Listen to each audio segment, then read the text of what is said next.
I rise this morning just before the noon hour to talk about where we are with regard to the end of the year, and especially where we are with regard to the focus that we should bring to bear on middle-income families.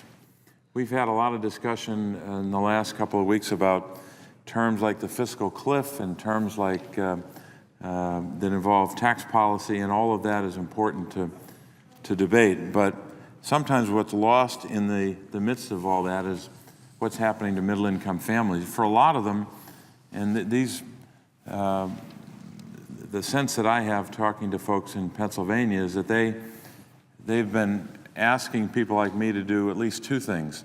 Number one is to try to work together to get agreements, not just in the near term, but over a long period of time. And number two, and not in second place, they're as fervent about this as they are about number one. And they say to me all the time, do something to create jobs at a faster pace. Put in place strategies that will lead to job creation that's more accelerated. Now, the good news is we've had some progress.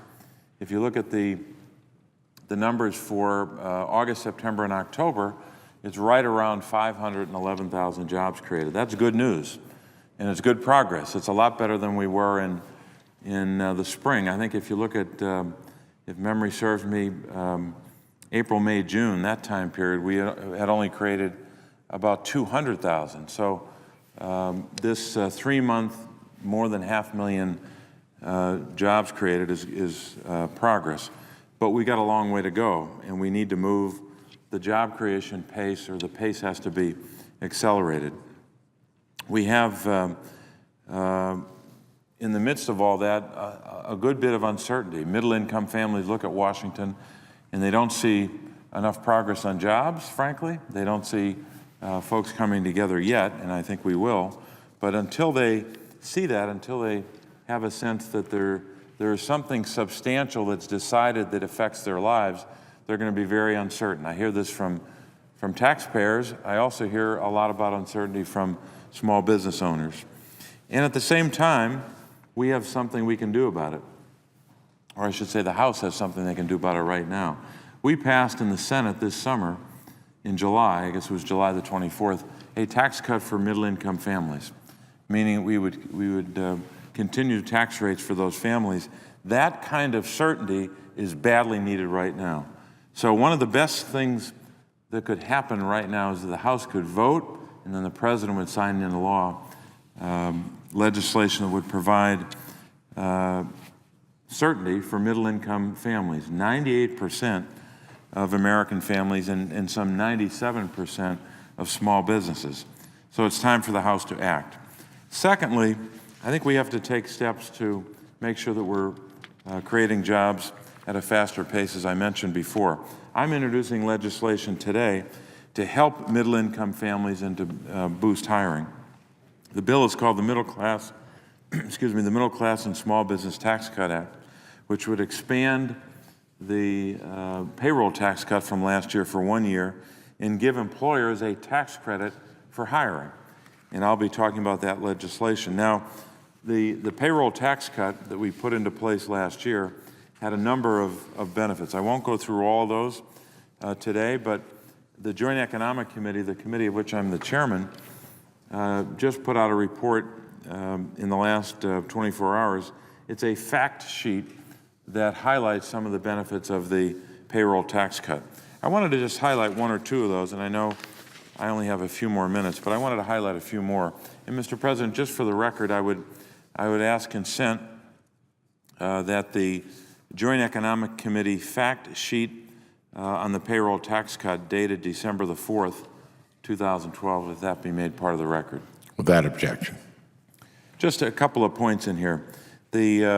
When you look at the economic impact of what happens in families when they have dollars to spend, payroll tax cut put $1,000 on average in the pockets of most families in America. Families making under $150,000 are responsible for almost 82% of consumer spending. So the reason we're creating jobs with a payroll tax cut or a tax credit, the idea that I mentioned before, is because you're giving consumers, families, and small businesses the opportunity to create jobs because of economic activity. I did mention the job impact of the payroll tax cut. Created or saved 400,000 jobs in the last year, and didn't in any way harm the Social Security Trust Fund. In fact, it enhanced our ability to have more payroll revenue over time because of that job creation.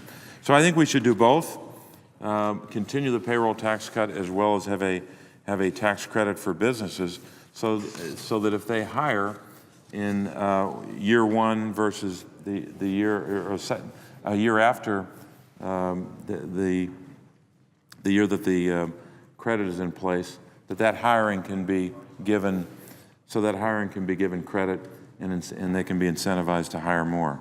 So tomorrow, our Joint Economic Committee will be engaged in a hearing on fiscal cliff issues. We'll discuss strategies to create jobs. We'll discuss the implications of the fiscal cliff and what happens if we don't get some work done by the House to pass the middle income tax cut that was passed here in a bipartisan fashion.